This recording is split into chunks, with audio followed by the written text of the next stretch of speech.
Subscribe کریں ہمارے channel My 2 AM horror stories کو مزید ڈرا دینے والی ہارر اسٹوریز کے لیے بیل آئیکن کو پریس کرنا مت بھولیں۔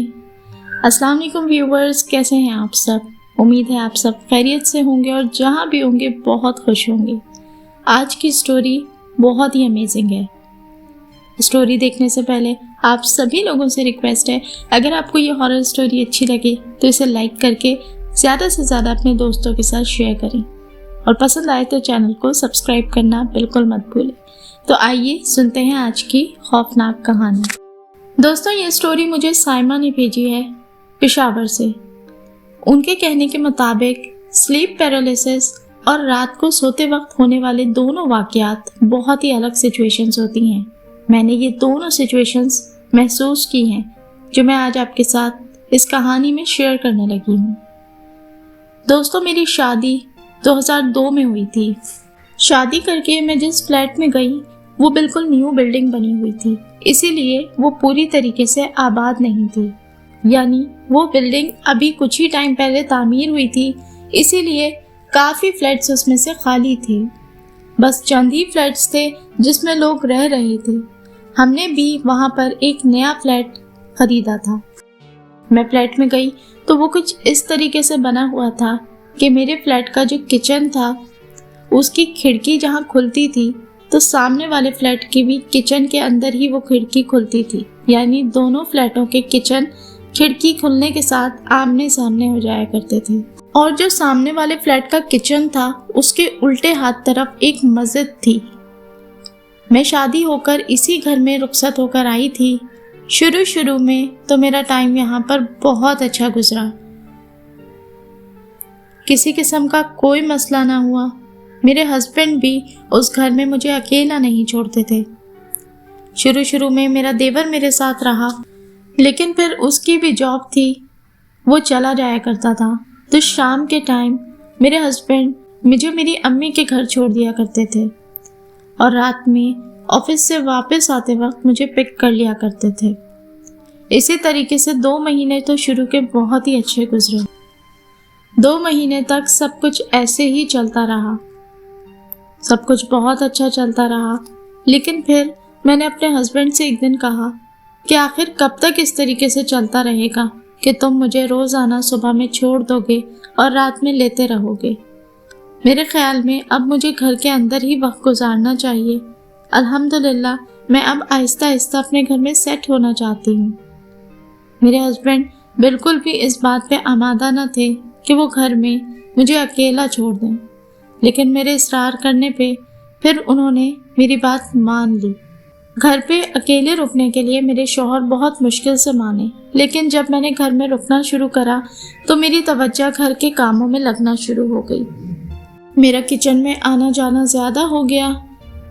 ظاہر ہے جب گھر میں رہتی تھی تو وقت پہ وقت بھوک لگتی تھی، کبھی کچھ نہ کچھ بنانے کچن میں جاتی تھی، یا پھر ناشتہ بنانے کے بعد جب میرے شوہر کے آنے کا ٹائم ہوتا تب کھانے کی تیاری کرنے کے لیے کچن میں چلی جاتی۔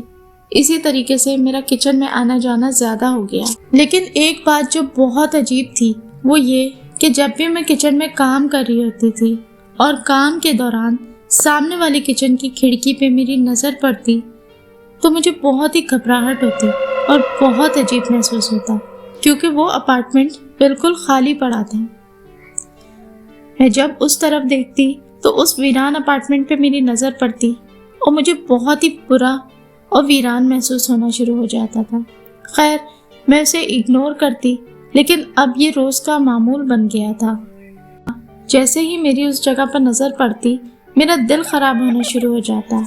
لیکن جب یہ زیادہ ہونے لگا تو میں نے اپنے ہسبینڈ سے کہا کہ پلیز آپ اس ونڈو کو کور کر دیں اور اسے پیک کر دیں تاکہ میری نظر وہاں نہ پڑے۔ میرے ہسبینڈ اس بات کے لیے بالکل نہیں مانے۔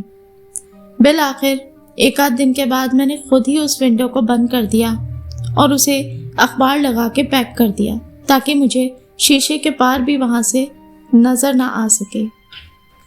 لیکن پھر میں نے محسوس کرنا شروع کیا جیسے میرے ساتھ ساتھ کوئی اور بھی ہے۔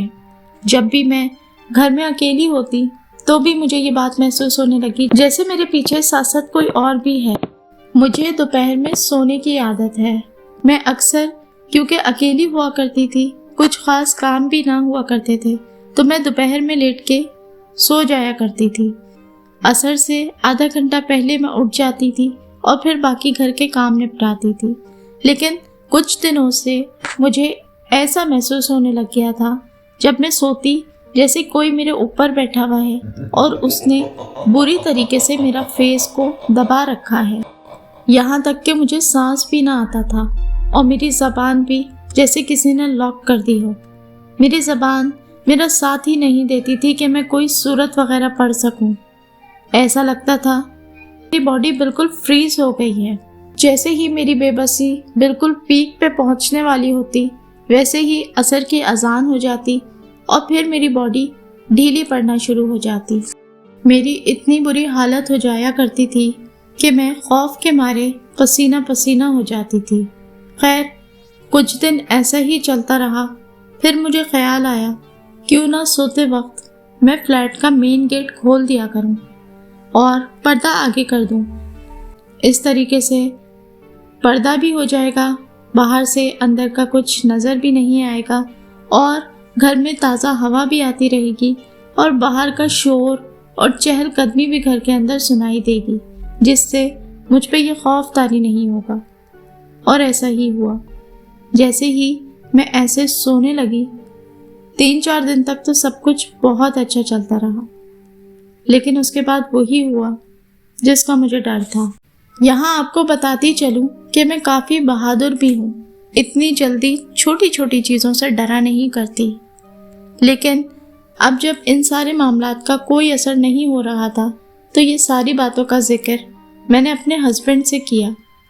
جیسے ہی میں نے ان کو یہ سب باتیں بتائیں، وہ کافی پریشان ہو گئے۔ انہوں نے مجھے ایک مولوی صاحب سے دم بھی کروایا، لیکن اس کا بھی کوئی فائدہ نہ ہوا۔ اسی سب کے دوران میں پریگننٹ بھی ہو گئی اور کچھ ہی مہینوں کے اندر میرا مس کیریج ہو گیا۔ مجھے اپنے ہسبینڈ سے بات کرنا بھی اچھا نہیں لگتا تھا، ہر وقت گھر میں لڑائی جھگڑے کا ماحول رہتا تھا۔ میرا دل ہی نہیں چاہتا تھا کہ وہ میرے پاس آئیں یا بیٹھ کے مجھ سے کچھ بات بھی کریں۔ میں ہر وقت کوئی سی رہتی تھی۔ میں نے دوپہر میں سونا تک چھوڑ دیا تھا۔ خیر لائف چلتی رہی، ایسے ہی سب کچھ چلتا رہا۔ اچھا یہاں ایک بات آپ لوگوں کو بتاتی چلوں کہ جب کبھی بھی ہالیڈے ہوتی یا ویکینڈ ہوتا اور میرے ہسبینڈ دوپہر کے ٹائم میں بھی گھر پر ہوتے، تب میں اگر لیٹوں یا سو جاؤں تو ایسا بالکل بھی نہیں ہوتا تھا۔ میں ایسے ہی اکتائی رہنے لگی۔ ایک دن میں نے اپنی پڑوس والی آنٹی سے کہا، آنٹی کیا میں دوپہر کے ٹائم میں آپ کے گھر آ جایا کروں، تھوڑی باتیں وغیرہ کر لیا کروں گی، اکیلی ہوتی ہوں، میرا دل بہل جائے گا۔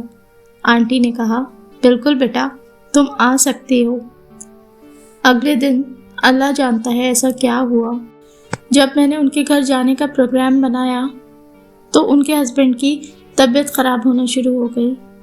ان کو مائنر سا اٹیک ہوا اور میرا جانا پھر رہ گیا۔ انہی سب واقعات کی وجہ سے ایک دن میرے ہسبینڈ نے کہا کہ ہم یہ گھر چینج کر لیتے ہیں۔ ہم نے گھر دیکھنا شروع کر دیے۔ مجھے نیا گھر اپنی امی کے گھر سے چند ہی منٹ کے فاصلے پہ ملا۔ ہم اس گھر میں سامان کی شفٹنگ کرنے لگے اور گھر کی سیٹنگ کرنے لگے۔ تبھی اچانک مجھے خبر ملتی ہے میرے ابو کا انتقال ہو گیا۔ میں نے اپنے ہسبینڈ سے کہا کہ میں 40 دن تک اپنی امی کے گھر ہی رکوں گی اور انہی کے ساتھ وقت گزاروں گی۔ بہرحال جیسے تیسے 40 دن گزرے تو میں واپس اپنے گھر گئی، لیکن آہستہ آہستہ یہ سارے معاملات اس گھر میں بھی ہونا شروع ہو گئے اور پہلے سے زیادہ شدت سے ہونا شروع ہو گئے۔ اسی دوران میں دوبارہ پریگننٹ بھی ہو گئی۔ میں بہت ہی کمزور ہوتی چلی گئی۔ میرا موڈ ہر وقت چڑچڑا رہتا تھا، کسی سے بات نہ کرنا، نماز پڑھنا بھی چھوڑ دی تھی۔ اسی دوران مجھے محسوس ہونے لگا کہ وہی چیزیں میرے ساتھ دوبارہ سے ریپیٹ ہو رہی ہیں۔ یعنی جب میں سونے لیٹتی تو مجھے ایسا محسوس ہوتا جیسے کوئی چیز میرے اوپر بیٹھی ہے جو مجھے دبا رہی ہے۔ لیکن اس دفعہ میں نے ان سبھی چیزوں کو اپنے عزیز و اقارب کی شکل میں دیکھا اور باقاعدگی سے محسوس کیا۔ یعنی یہ ساری وہ سچویشن تھی جو میں ریگولر محسوس کرنا شروع ہو گئی تھی۔ میں نے ایک دن سوچا کہ یہ تو میرے بہت ہی قریبی اور پیارے رشتے ہیں، ان کی شکلوں میں آ جانا یہ کچھ مناسب نہیں ہے۔ پھر میں نے اپنے ہسبینڈ سے کہا اور ان کو سارے واقعہ بیان کیا۔ میں نے ان سے کہا کہ آپ اس کا کوئی مستقل حل تلاش کریں، ورنہ میں بالکل پاگل ہو جاؤں گی۔ پھر میرے ہسبینڈ نے اس بات کا ذکر میرے دیور سے کیا۔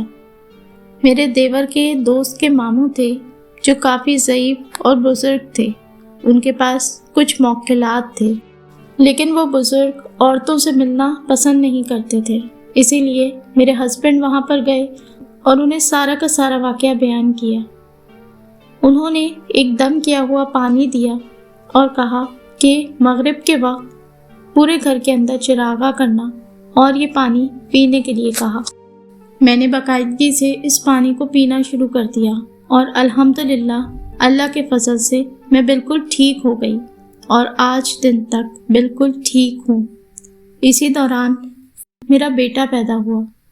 میرا بیٹا اب بالکل نارمل تھا اور الحمدللہ اب 2 مہینے کا ہو چکا تھا، لیکن پھر ایک دن اچانک اسی طریقے کی سچویشن دوبارہ سے ہونا شروع ہوئی، اور اس ٹائم پہ سیم اسی وقت جب مجھے یہ کچھ ہوتا تو میرا بیٹا زور زور سے چیخ کے رونے لگ جاتا۔ میں اسے چپ کرواتی لیکن وہ چپ نہیں ہوتا تھا۔ میں نے اس بات کو نوٹ کیا کہ وہ ٹھیک اسی ٹائم پہ دوپہر کے وقت اسی طریقے سے چیخ چیخ کے رونا شروع کر دیتا تھا اور سارا دن بالکل نہیں روتا تھا۔ ایک دن اسی طریقے سے میں اور میرا بیٹا دوپہر میں سونے کے لیے لیٹے تو اس نے اسی طریقے سے چیخ چیخ کے رونا شروع کر دیا۔ میں نے ہر طریقے سے اسے چپ کروانے کی کوشش کی لیکن وہ چپ نہ ہوا۔ جب وہ حد سے زیادہ تھاڑے مار کے رونے لگا تو میں نے کمرے کی لائٹ آن کری۔ جیسے ہی میں نے لائٹ آن کری وہ خاموش ہو گیا۔ میں نے اس کو دیکھا تو اس کے گالوں پہ مجھے کسی کی انگلیاں چھپی ہوئی نظر آئیں۔ میں ڈر کے مارے اس گھر سے بھاگ گئی اور امی کے گھر چلی گئی۔ وہیں جا کے میں نے اپنے ہسبینڈ کو کال کی اور انہیں سارا واقعہ بتایا۔ وہ آفس سے سیدھا انہی بزرگ کے پاس گئے اور انہیں سارا واقعہ بیان کیا۔ اگلے روز وہ دوبارہ سے ان بزرگ کے پاس گئے اور اس دفعہ میرے بیٹے کو بھی ساتھ میں لے کے گئے۔ انہوں نے اسی طریقے سے کچھ دم کیا اور ساتھ میں پانی پینے کے لیے دیا، اور اس کے بعد میرا بیٹا ٹھیک ہو گیا۔ الحمدللہ آج دن تک بالکل ٹھیک ہے۔ آج میرا بیٹا 18 سال کا ہو چکا ہے اور الحمدللہ ہم بالکل صحیح سلامت زندگی گزار رہے ہیں۔ لیکن آج بھی کبھی کبھی مجھے اور میرے بیٹے کو محسوس ہوتا ہے جیسے ہمارے آس پاس کوئی نہ کوئی تو ضرور موجود ہے، لیکن اب ہمیں کوئی بھی نقصان نہیں پہنچاتا۔ جب ان سے پوچھا گیا کہ یہ سب کیا ماجرا تھا تو انہوں نے بتایا کہ آپ کے پرانے والے گھر کے اندر کھڑکی سے جو سامنے اپارٹمنٹ تھا وہ بری طریقے سے آسیب زدہ تھا۔ وہاں کسی بہت بھاری جنات کا سایہ تھا جو آپ کی بیوی پہ عاشق ہو گیا تھا۔ بس وہیں سے وہ آپ کے گھر میں بھی آ گیا تھا اور آپ کی بیوی پر قبضہ کرنا چاہتا تھا۔ لیکن اسی دوران آپ کی وائف پریگننٹ ہو گئی تھی اور وہ آپ کے بچے کی وجہ سے مکمل طور پر آپ کی بیوی کے اوپر قابض نہ ہو سکا، اور اسی وجہ سے وہ آپ کی وائف کے اوپر مکمل طور پہ قبضہ نہ کر سکا۔ پھر جب آپ کا بیٹا ہوا تو وہ آپ سے بدلہ لیتا تھا آپ کے بیٹے کو تنگ کرنے کی شکل میں، اسی لیے وہ آپ کے بیٹے کو بھی مسلسل تنگ کر رہا تھا۔ لیکن اللہ بہت مہربان ہے، اس کے کلام میں بے انتہا طاقت ہے، جب وہ دینے پر آئے تو کون روک سکتا ہے۔ اللہ کے کلام سے الحمدللہ نہ صرف آپ کی بیوی کو شفا ملی مگر آپ کے بیٹے کو بھی۔ اسی وجہ سے وہ آپ کی مسز کو اور آپ کے بیٹے کو تنگ کرتا تھا، لیکن پھر اللہ کے کلام کی طاقت سے میں نے اسے قابو کر لیا تھا، اس لیے وہ اب کبھی آپ لوگوں کو تنگ نہیں کر سکے گا۔ لیکن وہ آج بھی کوشش کرتا ہے۔ وہ الگ بات ہے کہ وہ قابو کرنے میں کامیاب نہیں ہو سکتا، لیکن مرتے دم تک وہ یہ کوشش کرتا رہے گا۔ آپ لوگوں کو بھی چاہیے کہ نماز روزے کی پابندی کریں، اللہ سے دعا کریں اور پاکی ناپاکی کا خیال رکھیں تاکہ اس کو کوئی ایسا موقع نہ مل سکے کہ وہ دوبارہ سے آپ کے بیٹے یا بیوی کو قابو میں کرنے کی کوشش کر سکے۔ اسی لیے آپ کے بیٹے کو یا آپ کی بیوی کو کبھی کبھی کسی کا ساتھ اپنے ساتھ محسوس ہوتا ہے، لیکن الحمدللہ کسی کا نقصان نہیں کر سکتا۔ دوستوں، یہ تھی میری آج کی سٹوری۔ امید ہے آپ کو اچھی لگی ہوگی۔ اگر یہ کہانی اچھی لگی ہے تو اس ویڈیو کو ایک لائک ضرور دیں اور زیادہ سے زیادہ اپنے دوستوں کے ساتھ شیئر کریں۔ آپ کو میری ہارر سٹوریز کیسی لگتی ہیں کامنٹ کر کے ضرور بتائیے۔ انشاءاللہ ایک نئی سٹوری بہت جلد آپ کے ساتھ شیئر کروں گی۔ جتنے زیادہ کامنٹ کریں گے اتنا جلدی میں آپ کے ساتھ اگلی سٹوری شیئر کروں گی۔ اپنا رکھیے ڈھیروں خیال۔ ٹل دین، اللہ حافظ۔